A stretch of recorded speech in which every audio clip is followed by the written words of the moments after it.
Okay, so we are live, and I'm talking with Jon Steingard, who I'm guessing actually most of the people who watch my channel are probably going to be vaguely familiar with what's kind of been going on with you. And one of the things I was thinking about doing, and I forgot to bring it up, was there was like an Instagram post that you made earlier this year, or was it at the end of last year? No, it was in May. Yep. Mm-hmm. And basically, you came out saying that you didn't think that you believed in God anymore. I appreciate the nuance. You paid attention to the nuance. Yeah, I think I was gun shy to actually say to make it sound super definitive. You know, I was like, I don't think I believe in God. It's how I remember wording it, more or less. Yeah. And I think then within that, because of your kind of like position within Christianity, especially being like a kind of prominent figure and stuff, there's been various responses. So obviously apologists and so forth wanting to talk to you and jump on that, even atheists wanting to jump on, you know, what you're doing, and people trying to, I suppose, control the narrative to explain what's happened. And yeah, there has been some of that. Yeah. And maybe, so do you want to put it in your own words then, what your experience has been of like everything that's happened over the past year? I mean, it's been a multi-year process for me. So it's really difficult for me to say in a short, soundbite exactly what it's been like. But essentially, since I went public with sort of my questions and my doubts about my Christian upbringing, it feels like I hit on a nerve a little bit where, there's a lot of people out there that have questions that maybe they feel like they can't air publicly. If they're at all tied in with Christian culture, and especially in a career way, then yeah, of course, like, airing questions about Christianity doesn't work too well if you're like a pastor or a Christian figure of some kind, So I definitely feel like I hit on a nerve without really fully realizing I was doing that. Definitely, like, the media picked it up about a week after I posted. Fox News ran an article about, Christian singer says he no longer believes in God. And then it just went crazy. Like 16 or 17 different publications wrote about it. And I had a number of different types of people reaching out to me for interviews and to have a conversation. And for the most part, I sort of elected to just openly have those conversations and, talk with almost anyone who wanted to talk with me, with the understanding that, like, hey, I'm not someone who has this all figured out. I'm not coming at this issue from the perspective of an expert. I'm coming at it from the perspective of a lifelong Christian who's been at least somewhat in the public eye. I don't consider myself the center of anyone's universe other than probably my own, but yeah, enough that it made a bit of an impact, I guess. And so, yeah, like you said, from, atheists, to Christian apologists, a few other types of folks that wanted to have conversations, and largely they've been really constructive conversations. Most of the people who've wanted to portray me in a negative light have been the kind of people that didn't reach out to me to have those conversations. It's right. People who decided to take my story and make it their own in some way, which I've seen on the internet a little bit here and there. But anyone that's actually reached out to have a conversation with me has more approached the topic fairly thoughtfully.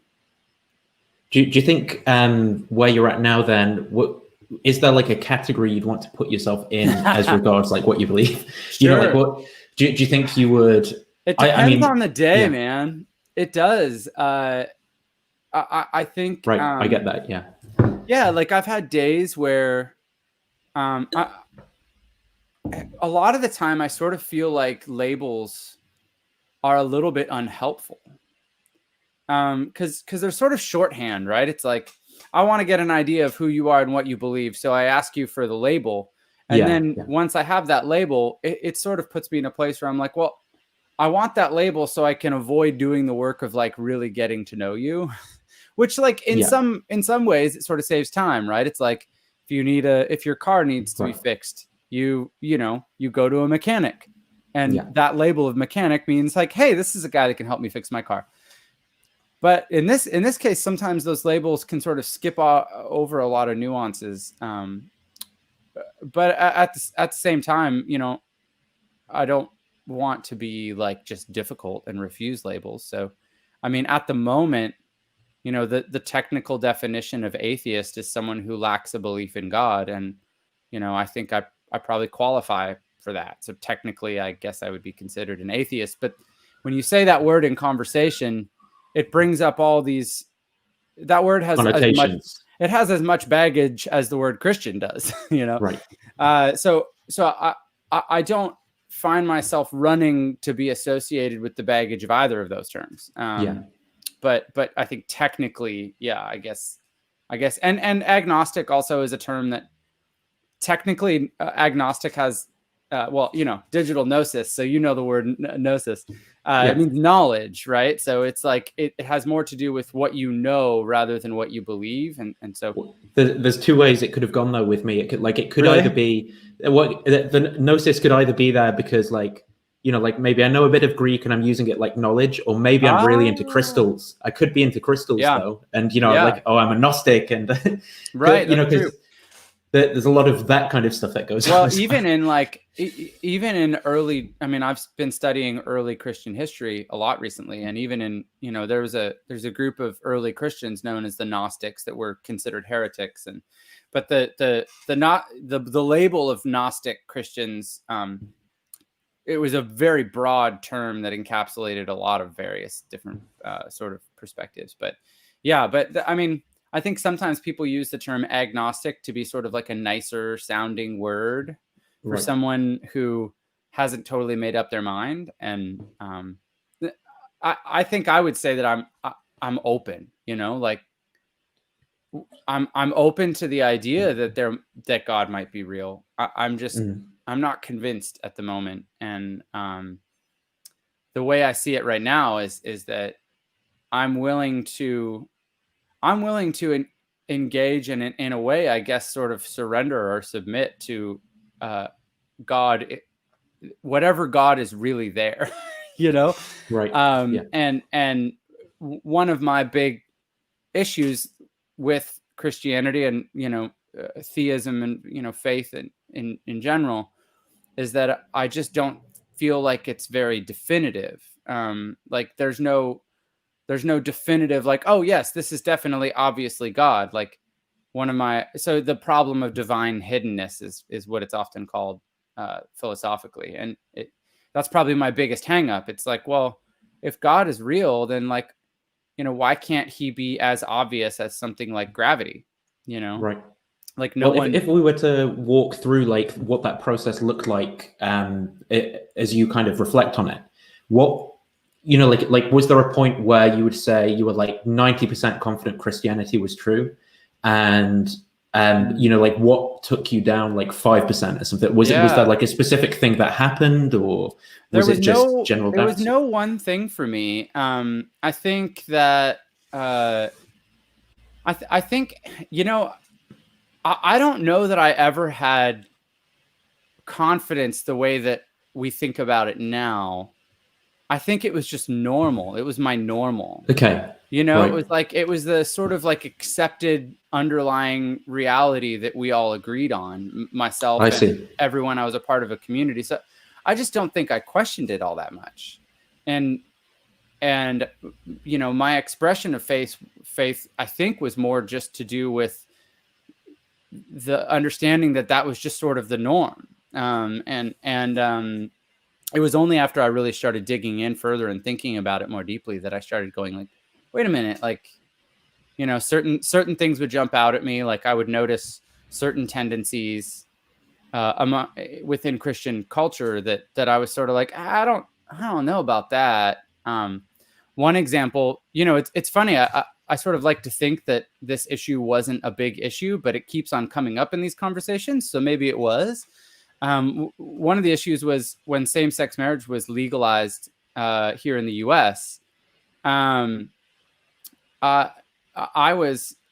just had this gut feeling like that was a good thing, like that was progress, right? Okay. Like, I see.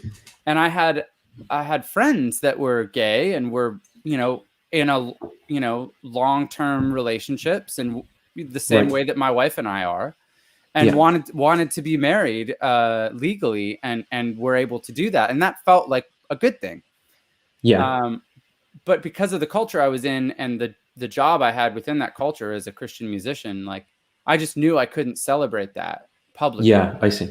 And that was just one of many, many issues where I was like, wait a minute, like my gut feeling is taking me in this direction, but the culture I'm a part of prohibits me from doing that. Would you describe it as like a cognitive dissonance almost between like the coherency of this set of articulated beliefs in the theology of Christianity, but then sort of as you go out in the world and stuff, maybe, and I think morality is a great one because there's so many examples in Christianity of like, well, like it's a big thing for Christianity. Without the Bible or without a God, how can you ground your morals? But then it's like, but the morals that you have through a revealed theology are like defending, you saw my tweet earlier, kind of defending genocide in the past or defending drowning everyone as opposed to just and that was one of the other things is that as I was deconstructing stuff and I started to analyze my questions and doubts, I started reading scripture a lot more. And I've had so many Christians tell me like, it sounds like you just weren't in the word, you need to read the Bible more. And I'm like, no, that's part of it for me. I started reading the Bible more and I was like, wait, like Deuteronomy 20, they will do forced labor for you. Numbers 31, where we're talking about where God seems to make it sound like he's totally cool with Israel taking sex slaves. That's what it sounds like. There's just all these verses, in various places. First Timothy talks about how women should not speak in church, how they shouldn't teach, how they should not wear their hair in braids. And that's New Testament for all, you Christians who think that like, oh, anything Old Testament basically doesn't count. Like there's stuff in the New Testament too. So I just started reading stuff and going, and man, this isn't like coherent. It really seems like things changed over time, and God supposedly is the same yesterday, today, and forever. And you could try to explain it away by saying like, well, our understanding of God evolved, but I don't know. There's things in the Bible that are pretty explicit. Like, I don't know how you misunderstand that, I think the problem I found, because I certainly, I'm in a similar position to you where I'm kind of like figuring out what could be true and stuff. And there's a part of me that wants Christianity to be true. Dude, I've had that same thing. Yep. And it's like, and with the, like checking out these more like progressive forms and stuff of like, oh, it's this evolving understanding of God. And so you see, it's like polytheism, then it becomes monotheism, and then ultimately in Christ. But it's like, it's very difficult to argue the relevance then of like the documents that are in the Bible, because it's like, well, today we just have far better moral intuitions about all these things like gay marriage and stuff like that. And it's like, so why do we actually like adhere to all these things? Like, why have we still got all this historical baggage in here that's like bad? And it's interesting when you say our moral intuitions have gotten better. When you say something like that, what a Christian apologist will come at you with is say like, well, how are you defining better? Because you're getting that even right there, you're basically relying on the sense of morality that Christianity gave you. To which I respond, okay, so by the very moral intuition that my Christian upbringing gave me, by that measure, I look at the Bible and I go, there's some stuff in there that's attributed to God that does not seem moral to me. And we could talk about objective or subjective morality. I tend, I have thoughts on that, but yeah. Well, John, so how did, because I saw your interview with Frank Chorek, and I have no idea if it's now not available in my country or if he's taken it down. I don't know. So I think he replaced it. So I had a few people message me and say that he had taken it down, and they had all these theories about like, they didn't, maybe they thought that maybe Frank thought he didn't do well or something like that. And well, I don't think one of my friends made a video reviewing that, where he suggested that you were too nice and reasonable. And the problem is that that'll cause Christians to doubt when they watch that, because it's almost as if you're kind of saying, well, I can see what you're saying, but I can also see this, and you're coming across, and Frank will just be like, no, you're just a moist robot if you think that. This is, like kind of these rhetorical, very absolute. Yeah, he gets hung up on basically, why do we have reason? And his argument, if I understand it correctly, which I think I do, if any of you are watching and you understand his argument to be different than me, please correct me. But my understanding of his argument is that basically, like, he sees evolution as a non-reason process. There's a better way to say that, but a process that doesn't involve reason. It's like unguided. Right. And as such, why would an unguided process create a being that was able to reason? Right. And my response is, I'm sort of with Kant. Like Immanuel Kant had, he basically investigated this issue to some degree, and his perspective was like, well, as a creature where everything coming into our perspective is subjective, we actually can't know for sure what objective reality is, or if there is objective reality, but we have to sort of make assumptions about what we think it is based on our experiences. And so he called that, I think it's like practical reason or something like that. And I tried to make that case to Frank, and I don't know if I just didn't say it very well, or I may still not be saying it very well, but I think the issue. Oh, sorry. Well, the issue I see, and not all there are like some apologists who aren't, but a lot of apologists are quite kind of hostile and quite because it's not like they're not in the conversation to figure out what's true.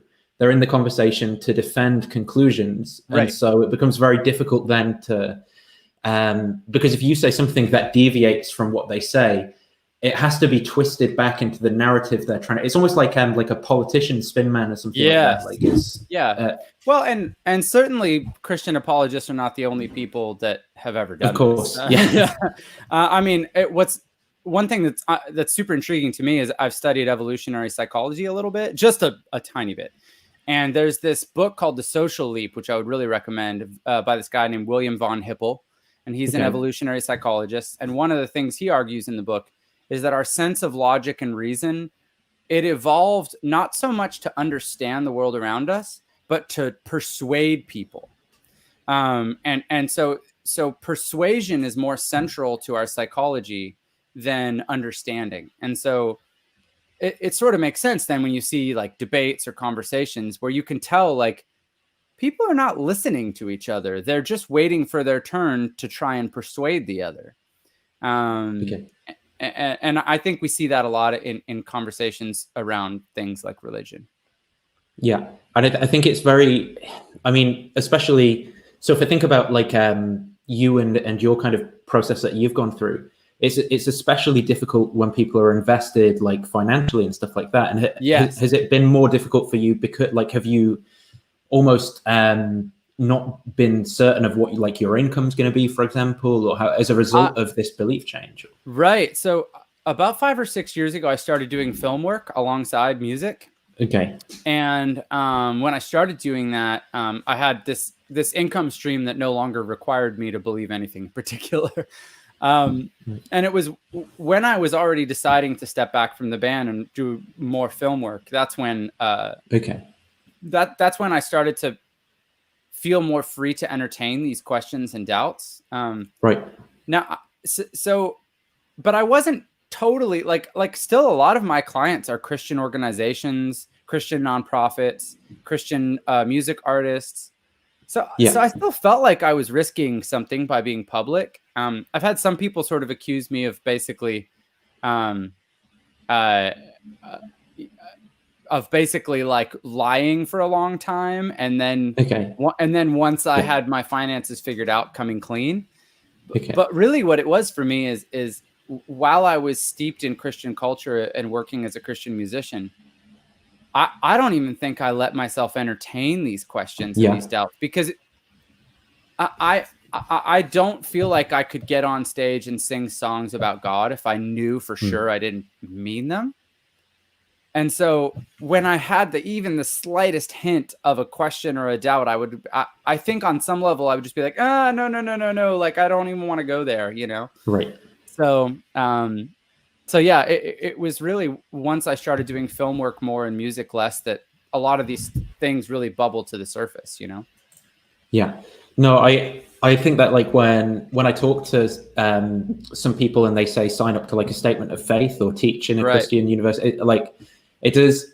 I don't want it, because they'll interpret that as like, well, that's just like a cheap shot against. But it's like how can you really say you're like pursuing this question objectively if like your salary is dependent on signing up to like 30 things that our university agrees to or something. It's like I think it's very, very, very difficult to pursue these things objectively. Like almost nonstop. Almost impossible. Yeah. Like I have spent, as much as I've spent time researching Christianity and theology and philosophy and stuff, I've spent probably an equal amount of time searching my own heart and going like, what do I want? Yeah. You know? And like I've asked myself, what would I want to be true about God? Which is, I think, just as an important thing to ask yourself as what do I believe? You know, it's equally important to ask yourself, what do I want to believe? And is there any space between those two things? Are they identical? I think a lot of people believe what they want to believe, and just don't really go further than that. And so, have you got biases in there that you've identified? Like you'd want a Christian God to be true? Yeah. I mean, I think I would prefer to be a part of a grand story rather than to be a part of, you know, sort of an unguided process of a moist robot. Yeah. I would prefer I prefer the idea of a loving God to know God, you know? Yeah. What I don't prefer is an unhelpful illusion. Right.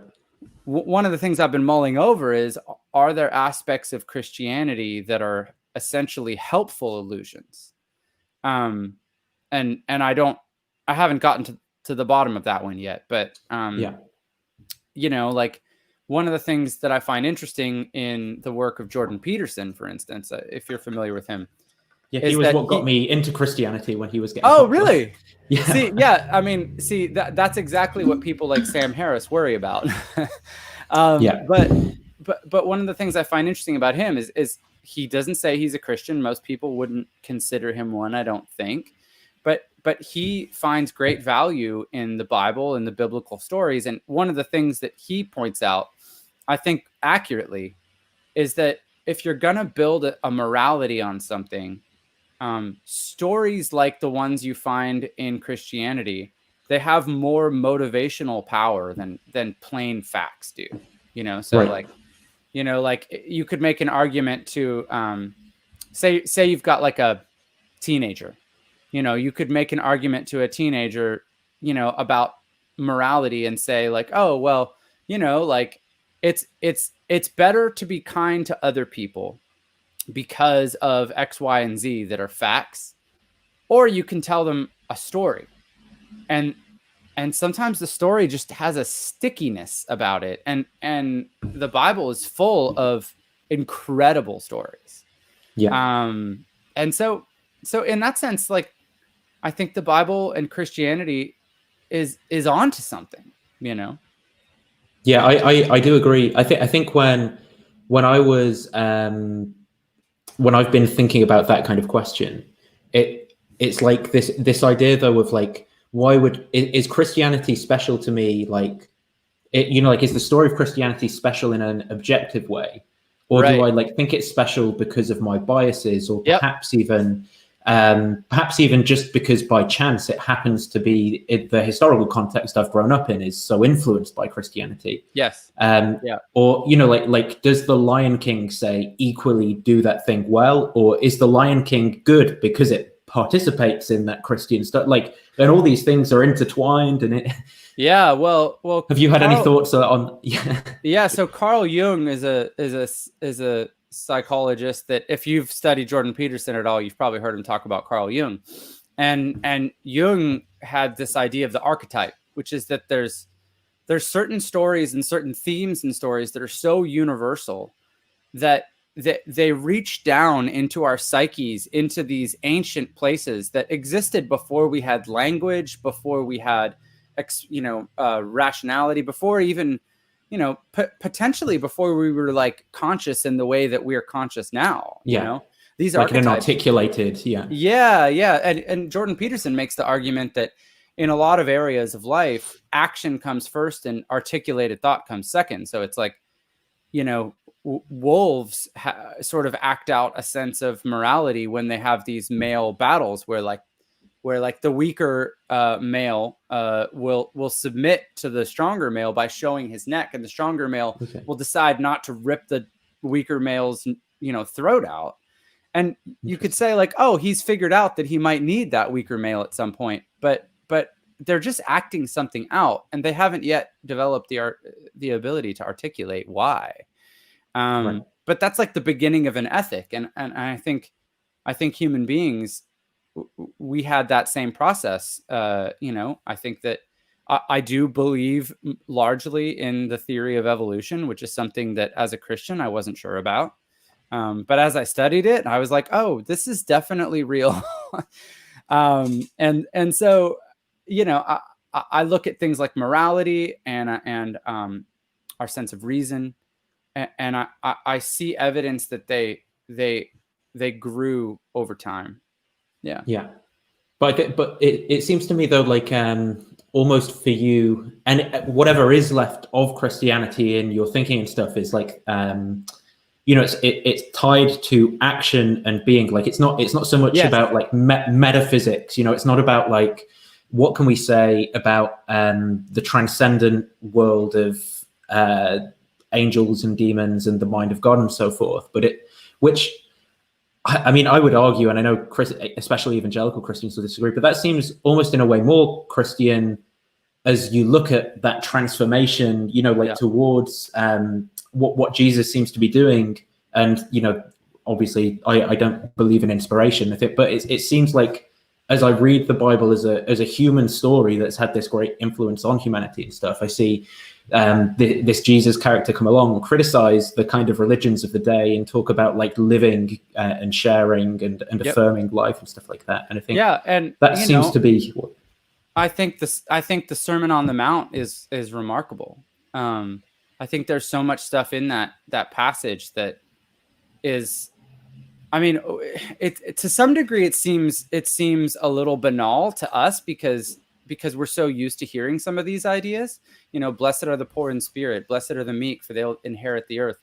Even the idea, elsewhere in the Bible where Jesus talks about, loving your enemies, like that's not an idea that was just like floating around at the time. Like Greek and Roman culture didn't have any version of that. They didn't have any version of the idea that every human being has intrinsic value. They didn't have, that wasn't present in their culture. If you watch the movie 300, at the beginning, they tell a story about the culture of Sparta. And, right. Any babies that were too weak to survive got thrown into a well. Like that stuff was real. Yeah. And so I look at Christianity and I go like, I don't totally understand like exactly what Jesus was or who Jesus was, but he clearly was remarkable in some ways and clearly had an impact. And so I'm with you. I'm like, by nature of growing up in Christianity and also by nature of just growing up in Western culture, I've been influenced by Christianity to a degree that it's impossible for me to extricate myself from it. It's just impossible. Yeah, I always when I talk like this though, I'm always brought back by my friend Camille, who's he's studying a history degree at the minute in his spare time, and he always yeah, and he always says to me about like well, you know, like Jesus says all this stuff though about it's going to be worse, you know, because I'm like, well, there's this Jesus is like the guy with the good idea, you know, like of loving others, and then he's like, yeah, but you know, Jesus says that stuff about like it will be worse for those who kind of don't agree. I forget where it's somewhere in Luke in the middle. You know, it'll be worse for them than it was in Sodom and Gomorrah. And it's like that's kind of quite, or right. If you accept the metaphysics, Jesus is ordering all those things in the Old Testament as well. Right. So that's the thing is that I think some progressive Christians sort of paper over any of the things that Jesus said that might sound negative, and or aggressive or doomsday-ish. But you have to sort of look at the context in that Jesus, you know, when Jesus was around, there was no Christianity. They were Jews, you know. Jesus was a Jewish apocalyptic prophet. And he was an apocalyptic prophet in a line of like that. There was a tradition of Jewish apocalyptic prophets that he was participating in, and you know, Jews don't believe, you know, at least especially at the time, they didn't really have a notion of heaven and hell the way that modern Christians do. They believe that when you die, you're basically in the ground, and you know, the Old Testament talks about, you know, going to Sheol, which is basically like you're in the ground, you're dead. And Abraham's bosom, which sounds yes, yeah, that's interesting. But you know, like when Jesus is talking about you know, the coming kingdom of God, Jews believe that that basically eventually the dead will be resurrected, and that you know, those that lived righteous lives will be resurrected to, you know, live in this new kingdom of God that's going to be established here on earth. There's some question as to what happens to the people that don't live righteously. And I've heard a lot of debate on that, but basically, you know, Jesus continued preaching those teachings. And so when he talks about the kingdom of God or the kingdom of heaven, I don't believe that he was talking about heaven the way that modern Christians think about heaven. Yeah. And hell the way that modern Christians think about hell. So I sort of look at that and I go, within a Jewish apocalyptic prophetic tradition, Jesus actually, a lot of the things that he said are fairly expected. Now, I sort of put an asterisk on the Gospel of John because he says a lot different things in John than he does in the other three Gospels. And more kind of Platonic, right? Well, it's, you know, like referencing Plato. Yeah, like literally, some of, like, I think some of the language he uses around like time that people, you know, like people would use for hell when they talk about like, this is something, I don't know if you're familiar with like David Bentley Hart, who's a Universalist. I'm not.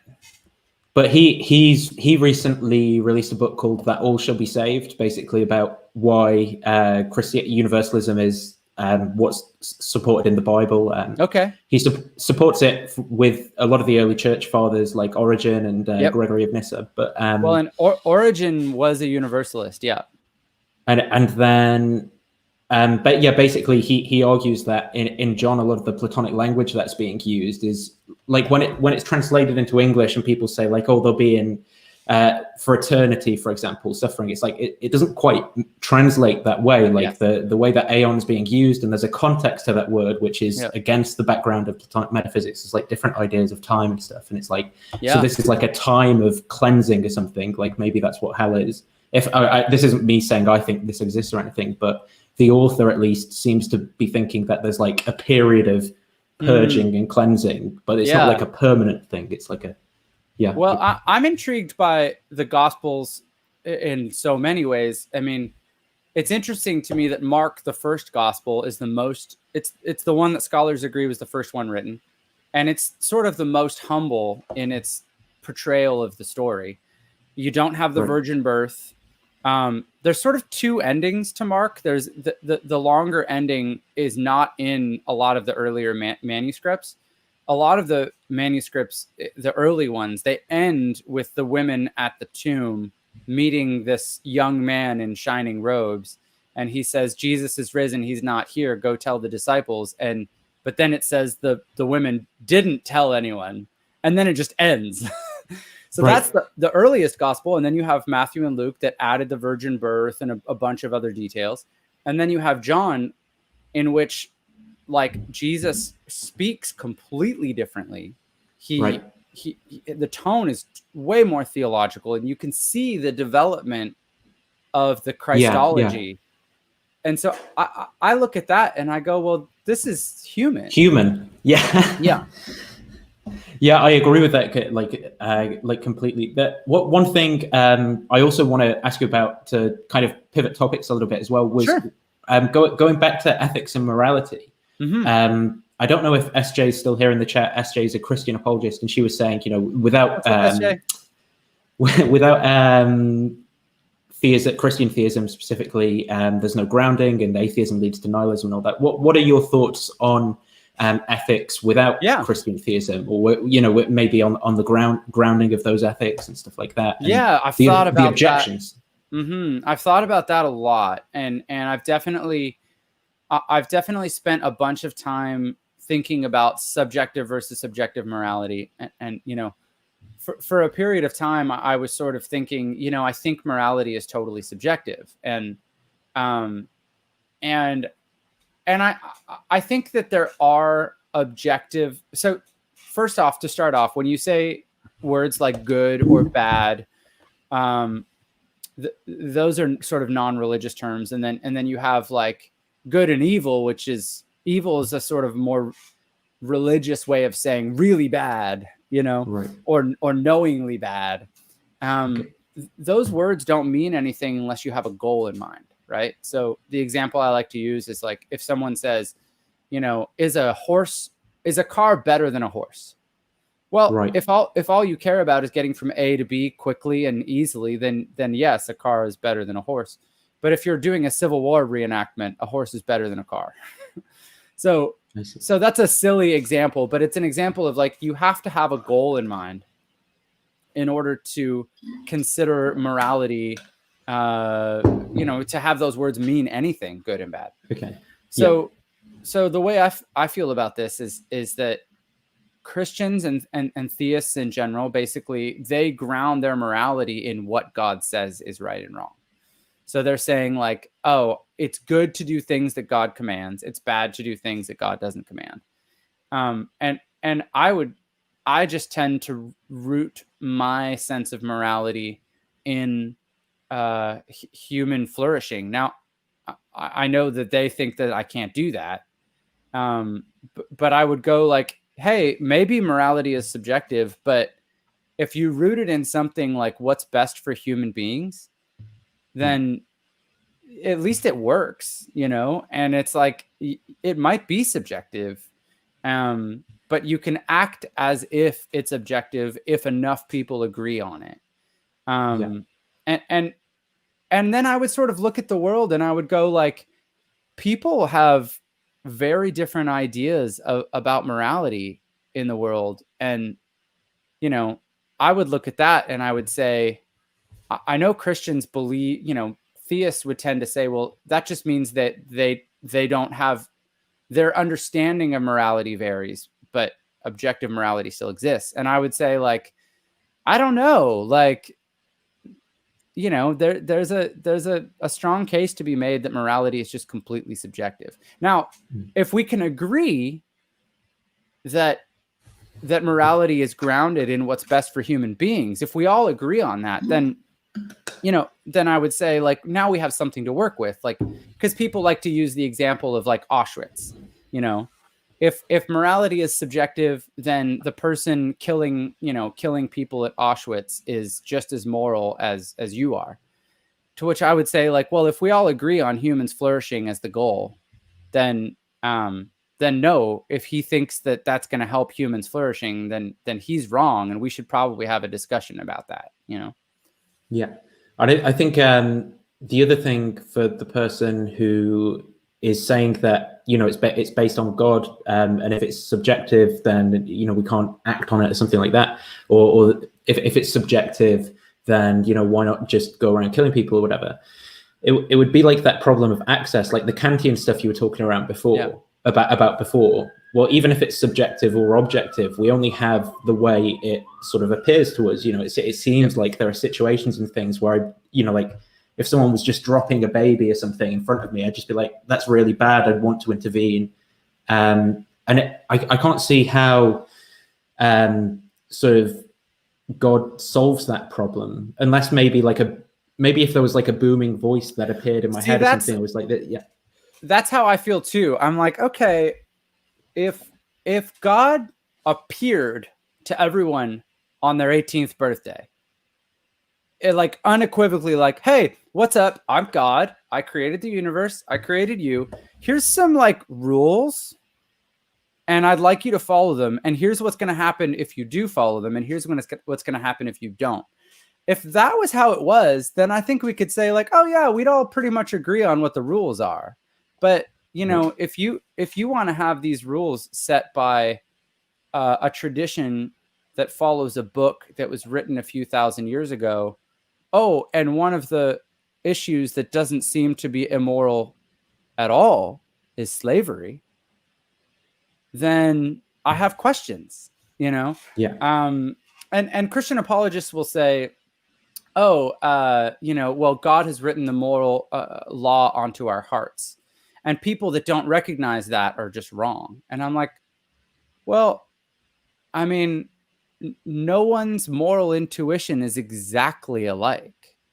So I just don't see evidence of that. You know, you've got original sin, the infinite explanatory power of original sin. Yeah. And I actually think original sin is there's some doctrines within Christianity that are actually helpful, and original sin is not a terribly helpful one. I don't think. Did you struggle with any of, because this is something for me personally, this idea of original sin and the spiritual warfare.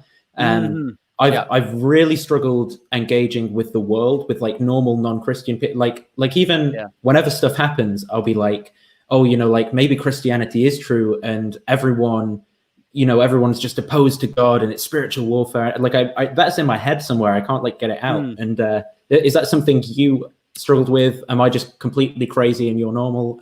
No. I mean, that's definitely depending on the circle. Did you come up in Christian circles, or what was your background? I only came into it at 18, and I was only in for like a year and a half, 2 years. But it was I went right in at the deep end of kind of fundamentalist kind of Calvinism. Oh, Calvinism. Oh yeah, Calvinism. I'm not a fan. But okay, so yeah, I mean, I've lost the question now because I was thinking about Calvinism. Well, did you kind of did you have any of those struggles with the spiritual warfare, the idea? Yeah, I definitely was raised being taught about that stuff. I sort of like. I was raised in a very charismatic evangelical background, so it was very, you know, speaking in tongues, praying for signs and wonders, praying for healing, lots of those kinds of things. And so a sense of the spiritual realm was definitely something that was very present in my life, for sure. I just, as I got older, I had a hard time discerning what the difference is between spiritual and psychological. Yeah. Because I sort of look at it as like, you know, I was basically taught that that the most important thing is a relationship with Jesus. And so, okay, what does a relationship look like? Like for me, a relationship is like, you know, you spend, you know, like I would even hear terms like, hey, have you been spending time with Daddy God? And I'm like, as I got older, I'm like, you know, I've been. Have I dropped out?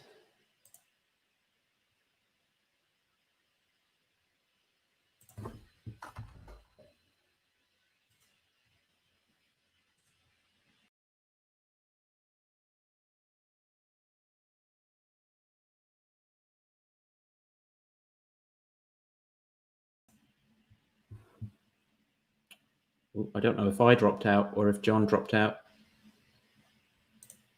I think it's Jon that dropped out and not me. Hopefully we'll be back. I'm just going to message him on Twitter.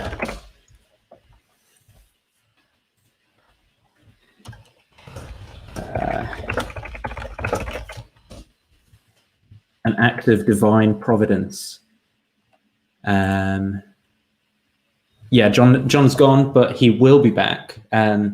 So yeah, it sounds like though what he's saying is basically he's more sane than me, and so he doesn't actually take the thoughts when these kind of thoughts happen. He goes, "Oh yeah, that's psychological." I don't think I've. So when Jon froze, I just assumed it was me who froze, and I left. So sorry about that, guys. If you're new here to the channel, by the way, and you enjoy these sorts of conversations about Christianity, then be sure to subscribe for more and like this video. He's been turned into a stone by God. Let's see what was going on in the chat. And if you've got any questions, by the way, for Jon, hopefully we'll have some time. Just message me. Oh, power went out in his trailer. Yeah, he's just, so the power went out for Jon, but he's just coming back now. And yeah, if you've got any questions or anything, just tag me. I'm just scrolling through to see what happened. I'm going to bring up the White Room. Well, me and V had a conversation about this kind of transcendental idealism and morality the other day.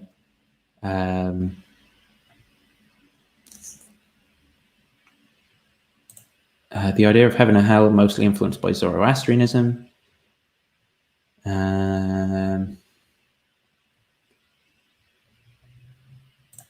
Mesopotamians did. Don't know what that was in reference to. I'm trying to find the comment. There were some comments earlier on. There were some comments earlier on about objective morality, and I can't seem to find them. I'm just sending a link over to Jon.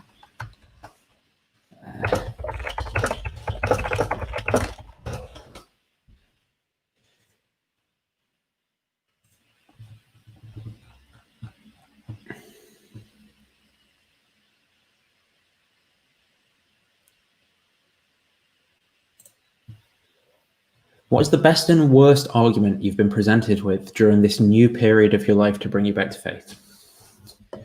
I think the best argument is the contingency argument. But the problem with the contingency argument is that I don't know that it actually gets you to God or to the Christian God.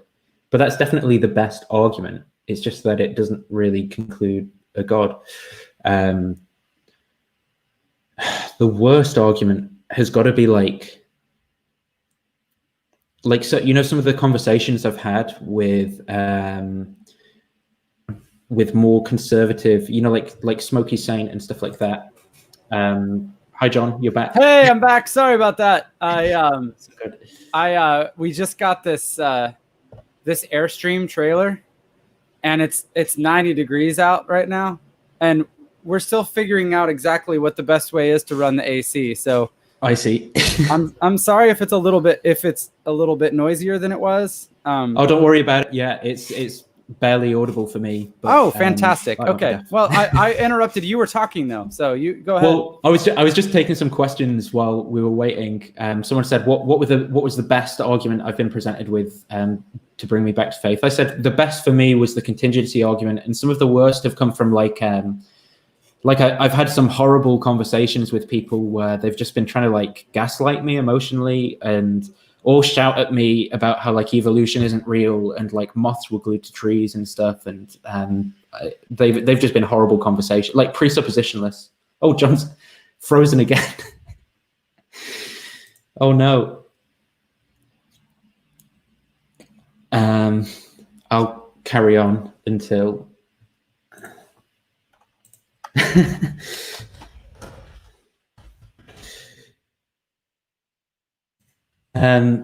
Yeah, like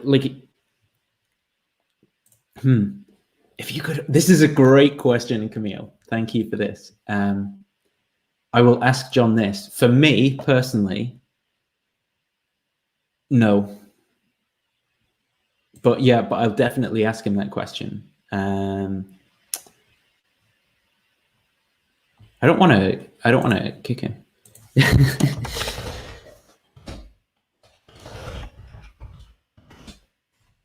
We'll enjoy this Q&A.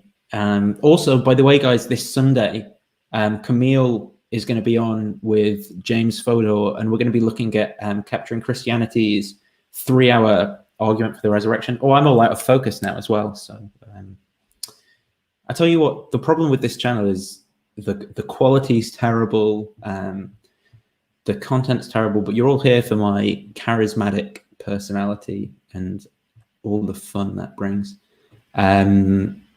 Undesigned coincidences, yeah. Undesigned coincidences are terrible, for starters. And I tell you, another thing that I really, really, really want to see is Camille debating Jonathan McLatchy or McGrew on undesigned coincidences. So if you guys in the chat could all peer pressure Camille into doing this. I know he's a very busy man, but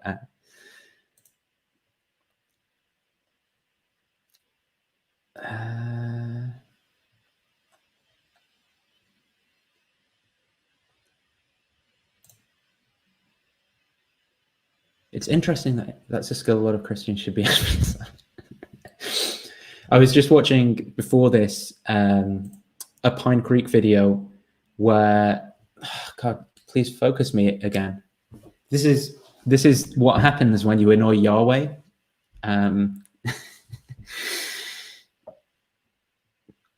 Yeah, where Doug was talking to Mike Winger and he made a joke about Bible thinker being an oxymoron.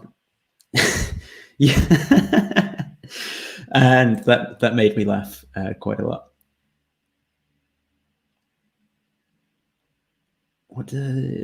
There was another comment I was looking for by Brett. Yeah, I think it was it you, Brett, who was putting stuff earlier about nihilism and morality, like you can't have morality without God or something like that. And in answer to your question here, we were going to go around 1 hour. So whenever Jon is back, we'll have like 15 minutes more, 20 minutes more, probably go to some of your guys' questions.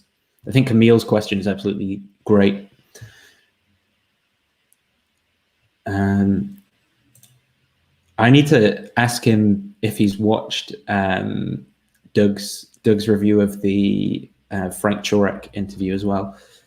Do we have any like Christians here in the chat, or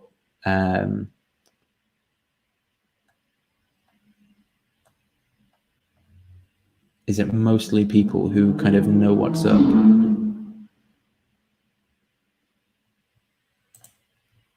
I'd say that an action can be found to be a moral mistake, so I lean to objective morality softly. Yeah, fair enough. I mean, there's that problem of like, you know, it's a moral mistake, by what standard? Well, but any standard is going to be like predicated on your mind, right, and what you're kind of thinking about it.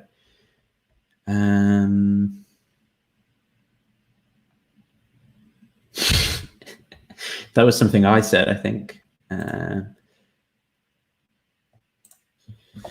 Why do so many Christians who must believe in the supernatural resent it being called superstition or magic?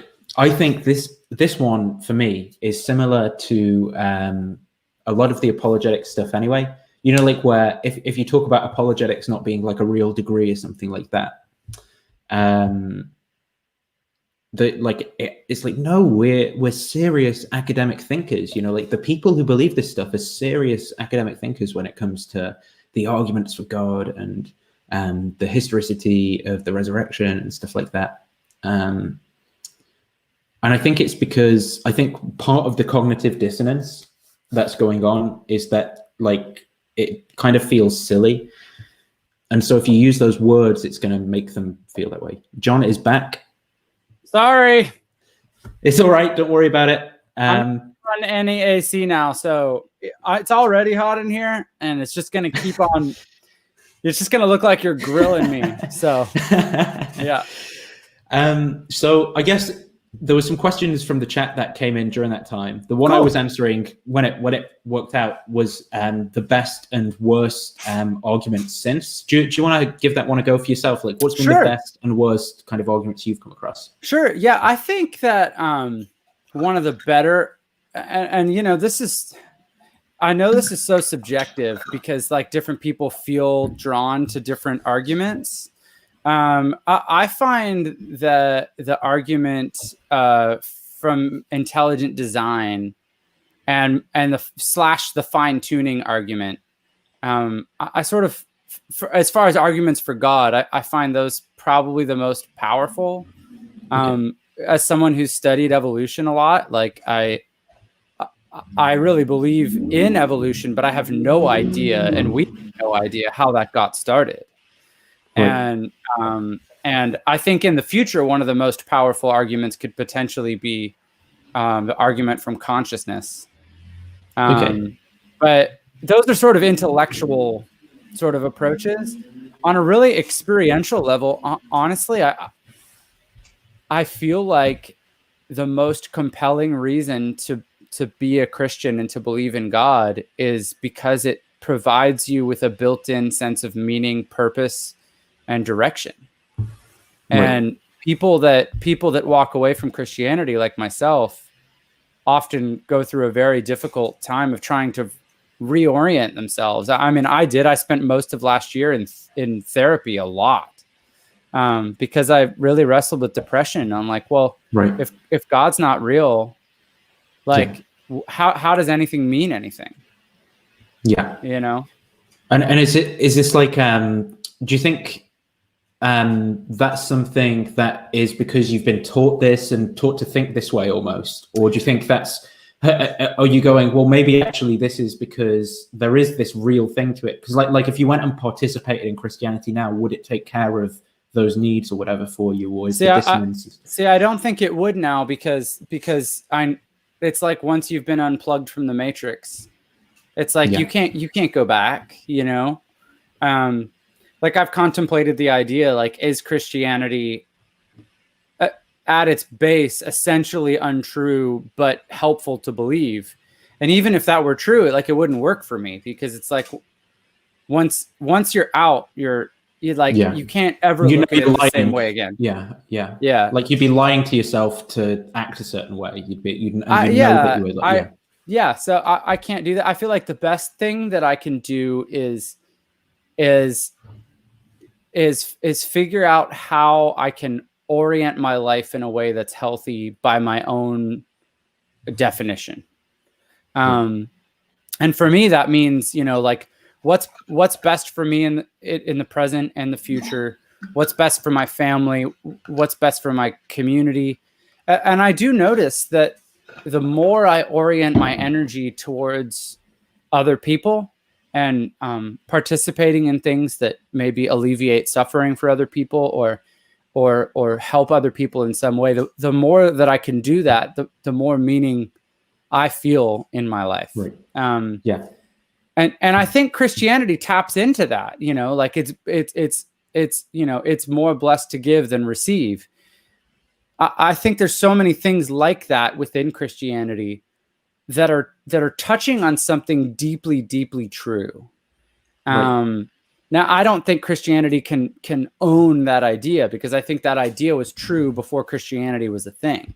Yeah, like you could be a Confucian or a Hindu, Right. So like people sometimes say the golden rule, treat others the way that you wish to be treated. Sometimes people say, well, Jesus was the first one to teach that. And that's actually not true. Like Confucius was, in Taoism and all these things, like sort of way precede Jesus.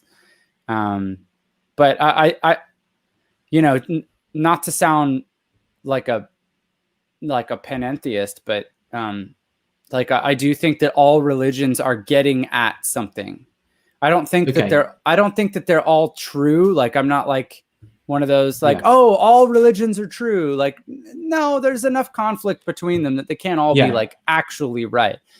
I think they're all trying to address similar needs for human beings, which are the need for understanding, the need for some explanation as to why we suffer. I mean, I think that's a big one. And then the need for some comfort and security, and the idea that the future might be a little bit less uncertain than it could be otherwise. And I think all religions are trying to give people that. So someone asked kind of similarly along what we were just talking about, and I thought this was a great question, that if you could like wipe your memory and go back to Christianity, would you choose to do it? Wow, I've never had that question asked, and I've never really contemplated it, but my gut instinct is no. Because then that's interesting. Like off of the back of what you just said as well. I realize that sort of goes counter to what I just said. And I'm sort of processing that in real time right now.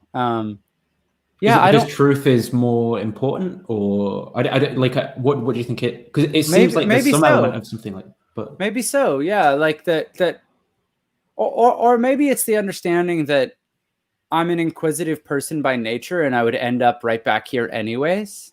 Okay, right. It would almost like just push the goalposts further down the line. Yeah, I would just go back to the beginning of this journey, and I think rather than reliving the last 37 years of my life, I'm more intrigued by the next 37. Yeah. No, that's it. Do you think so you don't like regret sort of, like being in it? I mean, you used the term atheist earlier. I don't like, no. Yeah, no, I don't think I regret. I mean, I don't regret the upbringing I had either. Like, right. Yeah. I don't find myself wishing like, oh, I wish I had been brought up in a non-Christian home. I love my family, and I love what they value. I love the way that my parents raised me. To this day, I have never heard my dad raise his voice ever. Right. I've never heard my dad angry, really. I've heard him slightly irritated, I guess. Right. But I'm really intrigued by the connection between your father here on earth and your perception of who God is. Right. Because for me, the picturing God as a loving, patient, kind father is not difficult, because my dad is all of those things in spades. Like, he's a great example of that. And he's dedicated his life to matters of faith, and he's a pastor, and he cares about other people deeply. And so we can disagree on his sort of metaphysical beliefs, but the way that he lives out his life is something that I admire. And I'd be pleased to be more like. So I sort of don't. Yeah, I don't know that there's very much in my past that I would change. Are you okay just for a few more questions, by the way? I'm aware we've come up on an hour. I don't want you to, No, we're good. Yeah, I dropped out, so. No, don't worry. Don't worry on like my behalf, like feeling like you owe me the time, right? I just don't want to like inconvenience you. No, you're good, man. This is a great conversation. I'm loving it. Great.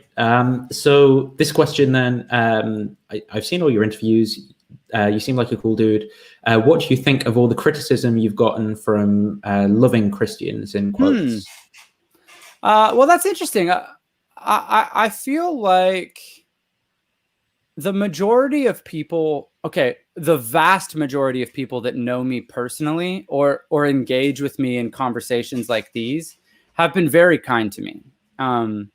There's been very few cases of people that really have experiences with me that have been rude or dismissive. Most of the people that have said stuff that has either been hurtful or dismissive or mischaracterizing my views, most of those people are people that just don't know me. And after being in a band for 15 years where you're sort of putting yourself out there a lot, I have a lot of experience taking that with a grain of salt. you know? Yeah. So I think I would feel more hurt if there was people that knew me really well that were sort of slandering me. You know, I think that would be more hurtful. But I luckily I just haven't had a lot of that.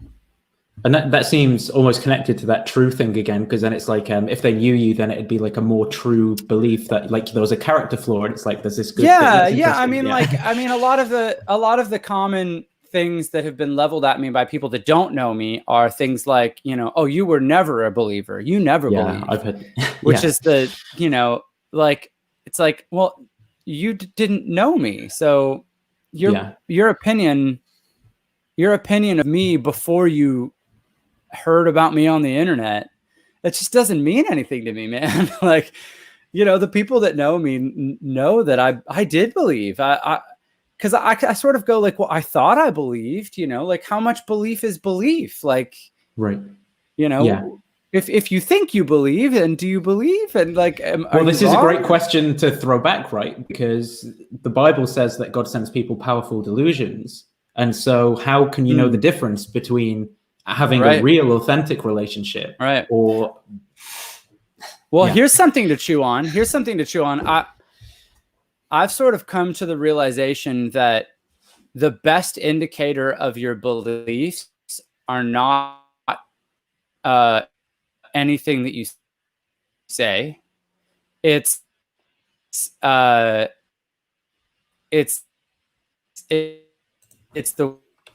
way that you live out your life.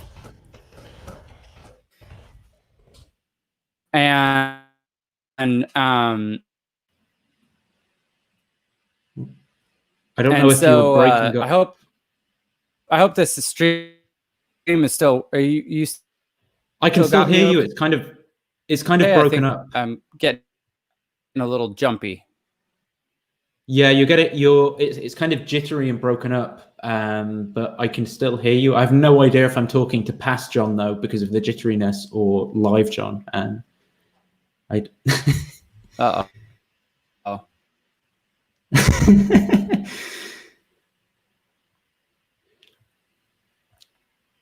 Yeah, see, it seems like I think my computer's overheating. I think my computer's overheating. Yeah, no problem. Do you want to? You feel free to do whatever you want to do. If you can hear me. Oh, okay. I think my computer's overheating because of the heat now. Oh, I have two Jons in here. All right. I'm gonna remove that, Jon. I hope that doesn't remove. I'm sorry, Jon, that I just kicked you to rejoin.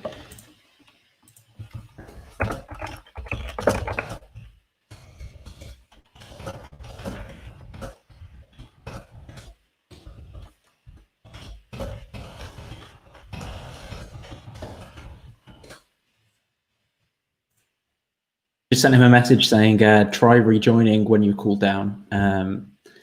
Yeah. God does not want me to have this conversation. I've been saying there are a few Christians like Justin Briley and others who have been kind of using clips of Jon recently, saying, you know, he's clearly coming back to Christianity and stuff like that. So I obviously do need to lead him to hell in this conversation. Where did Doug's question go? Doug had a question up here. Yeah, we've got a few questions. So Doug has a good question. Then there was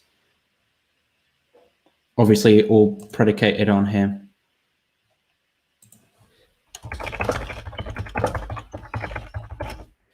Yeah, so it looks like Jon has dropped out. Both his computers are completely overheating, and I don't think there's any way for his trailer to cool down. So unfortunately, we're going to have to wrap it up there. So sorry if you had questions or anything, but I guess I'll try to have him on in future again to get around to some of these, so I can see Doug's question. This is just for future reference, so I've got it to try and get Jon back on. We had everyone needs a smile. Jon has interacted. Does he think any of them truly understood or empathized with him? Oh, Jon's back. Wow, what a spectacular display this is. Don't get stressed out by it or anything. Don't worry. Like, honestly, my channel is informal and. Well, I'm partially stressed out because this was supposed to be a good solution for a way to be able to do things like this easily, and clearly I haven't troubleshot it completely. So, all right, let's. I think let's see if we can make it another 10 minutes or something. Okay. Yeah. So the next question then was from Doug, and he says, when you go on apologetic YouTube channels, do you think there's a higher chance you'll return to Christianity or that you'll lead others away from it? Oh, that's interesting. I really don't have an agenda on that point. I'm comfortable with the idea that, I mean, what I would prefer to participate in, what I'm trying to do with these types of conversations is hopefully stimulate people's curiosity and also create a sense of normalcy around asking questions, which is something that didn't really exist in the Christian culture that I felt like I was a part of. So I would rather someone begin to ask questions about their faith and then either come back to Christianity stronger or walk away stronger. You know what I mean? What grieves me for people is when they feel stuck, when they feel like they're participating in something that is not bringing them life, that doesn't feel healthy, and they just feel stuck because they don't feel free to have these conversations. So if studying this stuff and hearing these conversations and anything that I write or say, if that leads you away from Christianity but toward a healthier life, then I'm for that. Right. If it leads you back to Christianity in a healthier way, I'm for that too. Right. And so that's sort of how I would answer that one. Everyone Needs a Smile asks, Jon has interacted with a lot of apologists. Does he think any of them truly understood or empathized with his reasons for leaving? Yeah, I think in different ways. I have not interacted with very many apologists who were dismissive of my reasons. I think apologists that are honest about the sort of questions that apologetics addresses, I mean, they're approaching these questions because they think they're worth asking, right? And so they're not shocked by my desire to ask these questions, you know? So I feel like they all have their own perspective on things. And so sometimes they don't necessarily fully understand my experience, but that's pretty understandable. That's pretty normal. But I do largely sense an effort to understand. Right. Yeah. Inspiring Christianity asks, have you heard of Jonathan Pageau? I think he would like him a lot, and he's good friends with Jordan Peterson. I haven't. Yeah. I think he does like carvings, Eastern Orthodox guy who does like is he? Stuff. Yeah. Oh, okay. Yeah, I'll check him out. This isn't her real name. Asks, what has he been doing? Yeah. She's actually a very nice person. She sends in a lot of like super chats to debates and things. And nice. James, who's a Christian moderator, though, he always like has to say a name, and I think it makes him feel. Yeah, well, I don't judge based on usernames, man. I mean, like my first email address was stalemasky@hotmail.com because it was this really obscure snowboarding trick. So no judgment here. What have I been doing now that I felt I couldn't do before as a Christian, or now that I wasn't able to do before as a Christian? Well, while we were talking, I had a beer.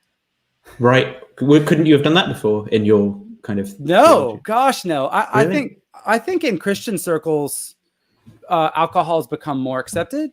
But as a public figure within Christianity, the idea is basically like, why would you It's like want promoting sin or something? Well, it's not even that. I mean, there's certain people that think that, sure, but it's more like, why would, like, I can hear our band's manager saying, like, why would you, even if it's a minority of Christians that believe that, why would you want to piss off any of your fans, basically? I see. You work so hard to develop every follower that you've got that, like, there's no real utility in like, you know, that I don't have to have a beer on camera. So I might as well not have a beer on camera. But that was something that always just bothered me, because I was like, I don't feel like I'm fully being honest, even though I'm not lying. I'm acting. I'm letting a group of people believe that I agree with them, that they think drinking is wrong. I'm letting them have that belief where like, even as a Christian, like, I've never thought drinking was wrong. And in fact, I associate alcohol with good conversation, because most of the times that I've had like really meaningful, deep conversation one-on-one with like a guy friend or whatever has been over a beer at a, you know, like, hey, let's meet for a beer and talk about life and ups and downs and God. And so my association with alcohol is very positive. So the next question then, what do you consider your greatest loss / gain as a result of leaving Christianity? Well, I mean, greatest gain is just freedom from what I feel like was judgment. I